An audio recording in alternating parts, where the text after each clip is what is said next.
situation sécuritaire dans l'est du pays, le président de la société civile de Nyiragongo accuse le gouvernement rwandais d'empêcher 300 ménages de ce territoire du Nord Kivu qui ont trouvé refuge au Rwanda de regagner leur pays. Mamboka Waya l'a fait savoir hier vendredi et demande au gouvernement congolais de s'impliquer pour permettre à ces Congolais de regagner leur pays. Kadi Koulab.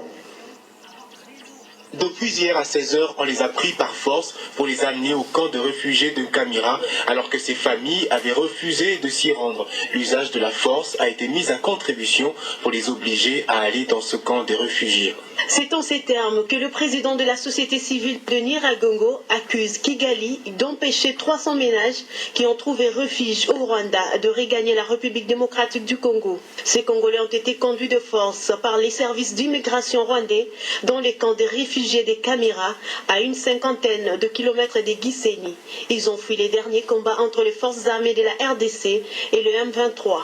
Mamboka Waya demande au gouvernement rwandais et congolais de se mettre d'accord pour faire retourner ces familles dans les camps des déplacés des Mugunga, dans la province du Nord Kivu. Qu'on les laisse rejoindre leurs proches car il y a des parents qui sont en République démocratique du Congo et dont les enfants se retrouvent au Rwanda. D'autres enfants sont ici alors que leurs parents sont au Rwanda. Ce que nous demandons, c'est qu'ils soient libérés et qu'ils puissent rentrer car ils ne veulent pas rester au Rwanda. Selon le président de la société civile de Nyiragongo, ces réfugiés se sont dispersés lorsqu'ils tentaient d'échapper au service d'immigration rwandais. Des milliers de personnes, dont 37 000 enfants, ont fui leur localité lors des combats entre les militaires congolais et les rebelles du M23 le mois dernier.